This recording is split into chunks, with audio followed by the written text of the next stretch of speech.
Hi, this is Kathy. You're going to love this video. Unbox your laser and bracket. Turn your machine on its side. The flat part of the bracket faces the outside of the machine. The laser bracket goes under the machine on the inside of the wheels. Using the long bolts, secure the bracket to the machine.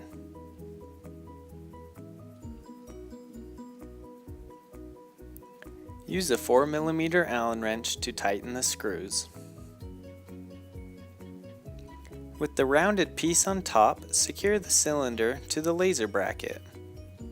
Use the small bolts and nuts to secure the cylinder piece. Use a 10mm wrench to tighten the nuts.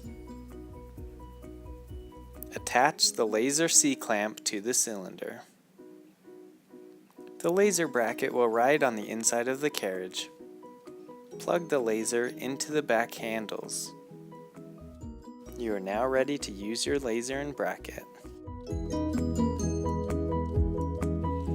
Thanks for watching.